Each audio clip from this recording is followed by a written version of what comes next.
Boa noite, meus irmãos. Que a paz de Jesus esteja nesse ambiente.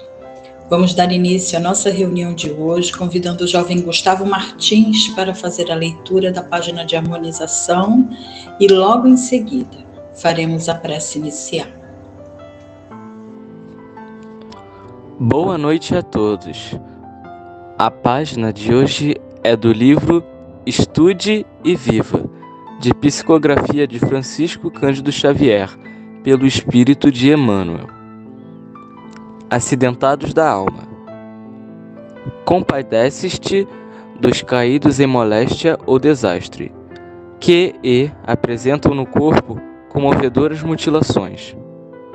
Inclina-te, porém, com igual compaixão para aqueles outros que comparecem diante de ti por acidentados da alma, cujas lesões dolorosas não aparecem.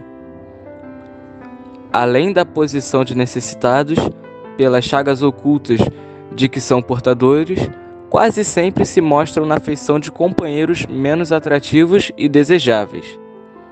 Surgem pessoalmente bem postos, estadiando exigências ou formulando complicações. No entanto, às vezes trazem o coração sob provas difíceis. Espancam-te a sensibilidade com palavras ferinas. Contudo, em vários lances da experiência, são feixes de nervos destrambelhados que a doença consome. Revelam-se na condição de amigos, supostos ingratos, que nos deixam em abandono nas horas de crise. Mas, em muitos casos, são enfermos de espírito, que se enviscam, inconscientes, nas tramas da obsessão. Acolhem-te o carinho com manifestações de aspereza. Todavia, estarão provavelmente agitados pelo fogo do desespero, lembrando árvores benfeitoras quando a praga as dizima. São delinquentes e constrangem-te a profundo desgosto pelo comportamento incorreto. No entanto, em múltiplas circunstâncias, são almas nobres tombadas em tentação, para as quais já existe bastante angústia na cabeça atormentada que o remorso atenaza e a dor suplicia. Não te digo que aproves o mal sob a alegação de resguardar a bondade. A retificação permanece na ordem e na segurança da vida, tanto quanto vige o remédio na defesa e sustentação da saúde. Age, porém, diante dos acidentados da alma com a prudência e a piedade do enfermo que socorre a contusão sem alargar a ferida. Restaurar sem destruir, emendar sem proscrever. Não ignorar que os irmãos transviados se encontram encarcerados em labirintos de sombra, sendo necessário garantir-lhes uma saída adequada. Em qualquer processo de reajuste, recordemos Jesus que, a ensinar servindo e corrigir amando, declarou não ter vindo à terra para curar os sãos. Obrigada, Gustavo, pela leitura de nossa página. E agora, com os nossos pensamentos asserenados, vamos elevá-los até Jesus e fazer a nossa prece. Jesus querido amigo, aqui estamos, Senhor, buscando a Tua presença em nossas vidas, aliviando as nossas dores, tanto físicas quanto morais, Senhor, através do conhecimento que o Teu Evangelho nos proporciona. Que os bons espíritos possam nos intuir no entendimento da lição que aqui será estudada esta noite, a fim de que elas possam servir de alicerce seguro em nossa caminhada na Tua direção. Pedimos, Senhor, que envolva os trabalhadores do passe magnético, que aqui já estão preparados, Senhor, a fim de que possam emitir as melhores vibrações em torno de nós que aqui nos encontramos, mas também que essas vibrações, alcançando o teu coração amoroso, possam ser distribuídas a todos aqueles irmãos que se encontram pelas ruas, nos presídios, nos orfanatos, nos asilos. Enfim, Senhor, a todos nós que andamos distraídos das leis da vida. Pedimos, Mestre querido, que envolva também a nossa companheira, que trará o estudo dessa noite. E assim, Senhor, sabedores de que o teu amparo se fará para todos nós, pedimos a tua permissão para darmos por iniciado o nosso estudo dessa noite, dizendo graças a Deus e graças a ti, Jesus, que assim seja. Vamos dar início então ao nosso estudo dessa noite, que tem como tema a indulgência e está contido em O Evangelho segundo o Espiritismo, capítulo 10, item 16. E quem trará para nós o estudo dessa noite é a nossa irmã Márcia Henriques. Boa noite, meus irmãos da Casa de Isaac Lima. Primeiramente, gostaria de agradecer a Deus por mais esta oportunidade e pelos irmãos da casa por me permitirem compartilhar com vocês mais um cadinho dessa doutrina de amor, dessa doutrina de luz, que nos orienta, que nos traz conhecimento, que nos dá rumo para os nossos passos. Hoje falaremos sobre um item muito importante do Evangelho segundo o Espiritismo, que até hoje faz muita falta no nosso dia a dia, na nossa forma de compreensão da vida, na nossa forma de condução. Falaremos sobre indulgência. Eu não vou ler o Evangelho, o texto, né? Textualmente o Evangelho. Eu estou citando algumas partes que eu considero importantes para não me tornar cansativa. Então vamos lá. Comecemos assim. Espíritas, queremos falar-vos hoje da indulgência, sentimento doce e fraternal que todo homem deve alimentar para com seus irmãos, mas do qual poucos fazem uso. Vivemos olhando os erros e defeitos dos nossos irmãos como se fôssemos nós um exemplo de perfeição, quando, na verdade, se fôssemos perfeitos, aqui não estaríamos. Jesus já nos disse em sua passagem entre nós que todo homem deveria alimentar a indulgência com seus irmãos. No entanto, o que vimos até os dias atuais é a sua total ausência. Porque para nós é muito fácil apontar, criar culpados, agregar defeitos nos outros. Nunca olhamos para nós. Nunca nos olhamos no espelho e buscamos naquela imagem aquilo que está errado em nós. A indulgência jamais se ocupa com os maus atos de outrem, a menos que seja para prestar um serviço.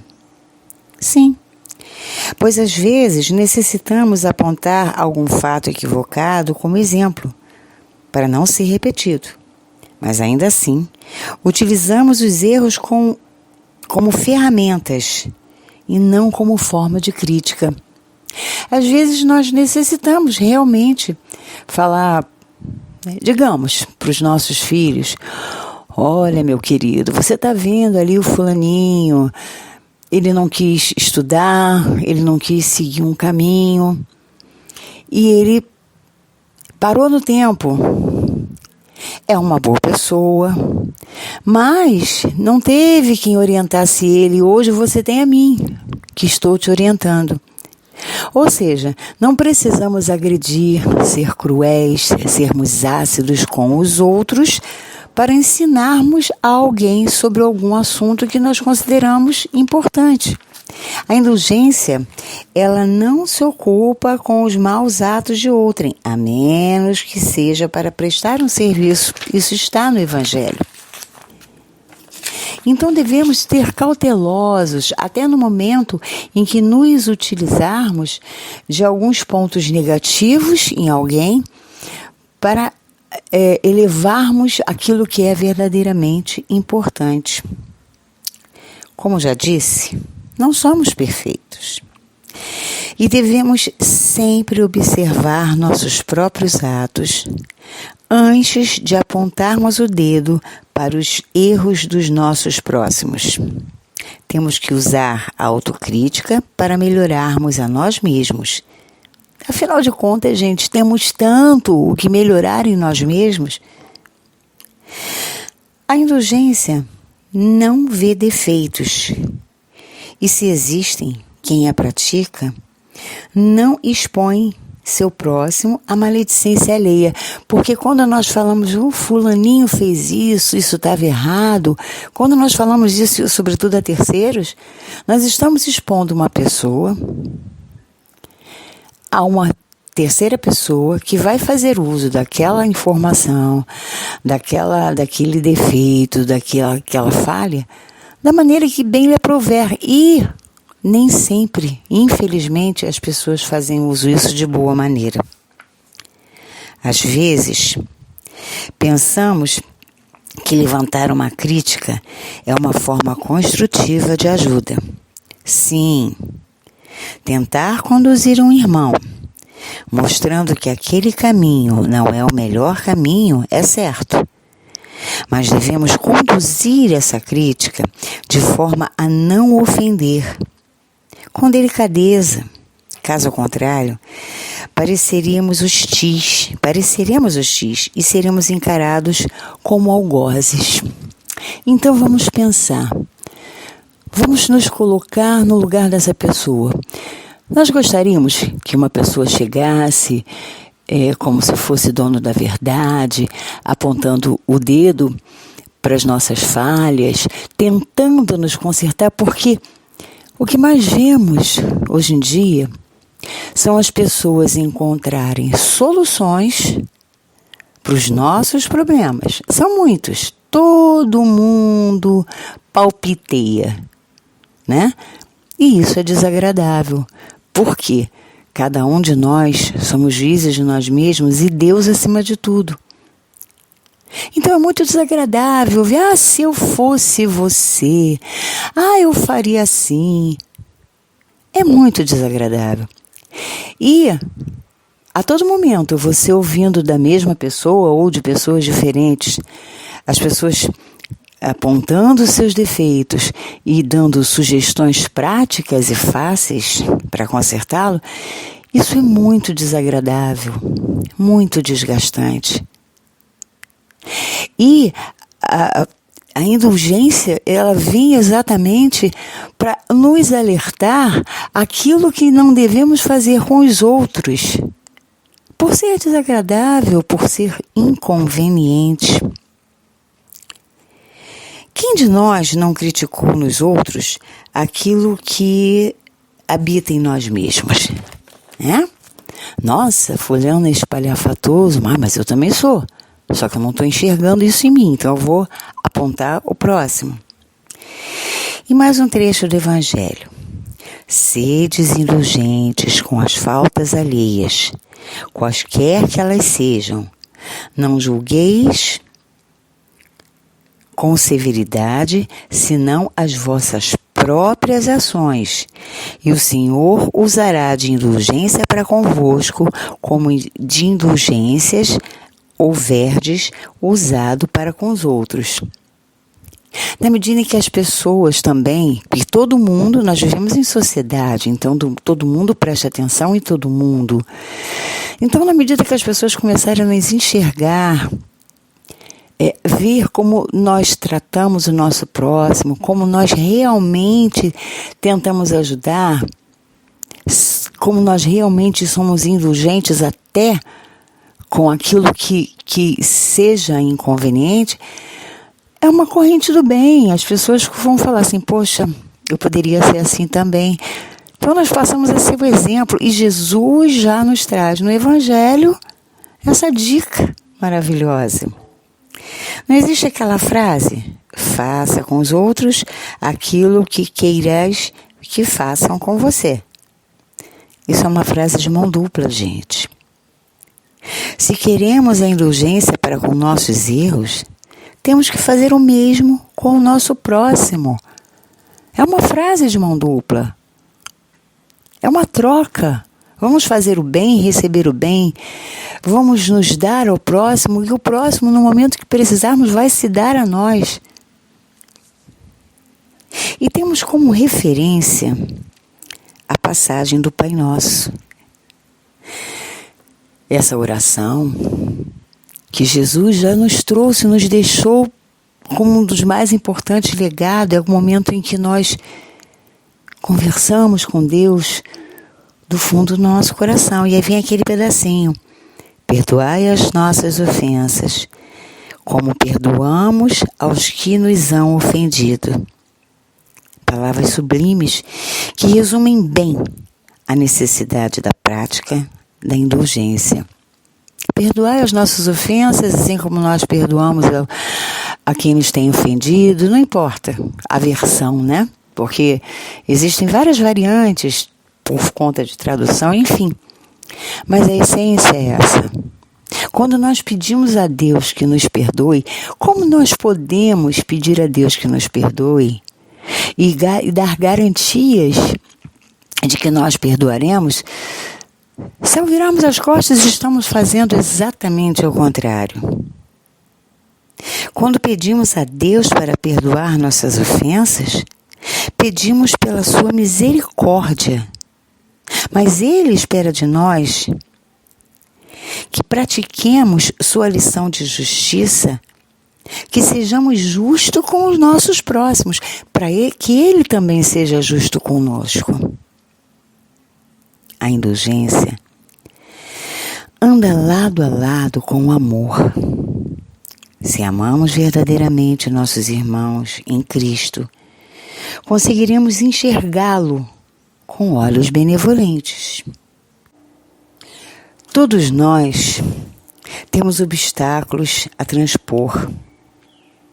A nossa vida é como se fosse uma corrida de obstáculos. Temos que nos encher de força, de determinação, de garra para transpor cada etapa de nossa passagem.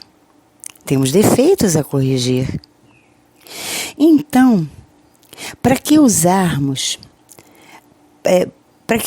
perdermos a oportunidade preciosa da reencarnação com os olhos voltados para os erros alheios? Temos tanto a fazer por nós mesmos, não temos tempo a perder, como diz a música. Por que então a vez de mostrar-vos tão clarividentes com relação ao próximo e tão cegos com relação a vós mesmos? Sim, porque temos a resposta para o nosso próximo, enchemos de crítica, não perdoamos, usamos de maledicência, faltamos totalmente com indulgência com o nosso próximo. Sabemos todas as respostas, tudo que é certo, se fosse eu, mas não fazemos isso com nós mesmos. É fato que nosso orgulho e vaidade muitas vezes nos cegam, nos impedindo de enxergar nossos próprios defeitos. E devemos começar por aí, a vencer esses obstáculos na prática diária de nossa reforma íntima. Porque ao final do dia, quando passamos um filme, né, revendo todos os nossos atos, as nossas ações daquele dia, estamos apenas nós e Deus e nossos pensamentos. Não há espaço para vaidade, não há espaço para orgulho. Estamos ali, nus, sem orgulho, sem vaidade, diante de Deus, para avaliarmos aquilo que fizemos de certo e de errado, sem medo de sermos acusados, sem medo de sermos apontados. Nesse momento, somos nós, como nossos próprios algozes, e conosco certamente usamos de indulgência. E para acrescentar, finalizo com mais um trecho desse capítulo. Espiritismo, doutrina consoladora e bendita, felizes do que te conhecem e tiram proveito dos salutares ensinamentos dos Espíritos do Senhor. Para esses, iluminado está o caminho, ao longo do qual podem ler estas palavras que lhe indicam o meio de chegarem ao termo da jornada. Caridade na prática, caridade do coração, caridade para com o próximo, caridade para si mesmo, numa palavra, caridade para com todos e amor a Deus acima de todas as coisas. Porque o amor a Deus resume todos os deveres e porque impossível é amar a Deus sem praticar a caridade, da qual fez Ele uma lei para todas as criaturas. Quem nos deixou essa mensagem linda foi de Fetre, bispo de Nevers, Bordeaux. Não sei se eu pronunciei certo, tentei. Então, meus queridos, vamos olhar mais para dentro de nós mesmos e menos para os defeitos de nosso próximo. Vamos entender que todos somos imperfeitos. Todos estamos aqui na mesma marcha buscando progresso moral e espiritual. E não é apontando o dedo que nós vamos conseguir marchar adiante. A indulgência é extremamente importante em nossas avaliações do dia a dia, para que não sejamos injustos, para que sejamos caridosos, para que sejamos corretos. Vamos nos lembrar que essa passagem é do Evangelho. Ela nos foi deixada por Jesus. E que hoje, em 2023, ela ainda é tão difícil de ser compreendida. Mas é muito simples. É começarmos a olhar nosso próximo verdadeiramente com os olhos do amor. Porque quem ama, ajuda, auxilia, estende a mão. Não aponta flechas. Fique na paz do Mestre Jesus. Boa noite.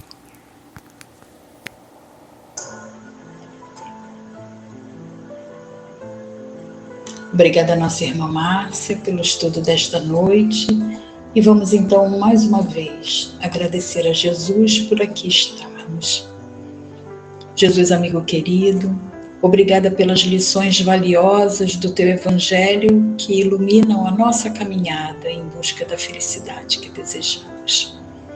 Mas queremos Te pedir ainda uma vez, Senhor, que possamos receber as vibrações do passe magnético como o bálsamo bendito que cicatriza as feridas, tanto físicas, Senhor, quanto morais, para que possamos prosseguir a nossa caminhada. Certos de que seremos amparados e receberemos segundo as nossas necessidades e merecimentos, Senhor. Pedimos a Tua permissão para encerrarmos a primeira parte do nosso trabalho e iniciarmos a aplicação do passe magnético. dizendo graças a Deus e graças a Ti, Jesus. Que assim seja. Pedimos aos irmãos que vão tomar o passe, que possam permanecer com os corações acerenados e possam ouvir a música até o final. Uma boa noite a todos.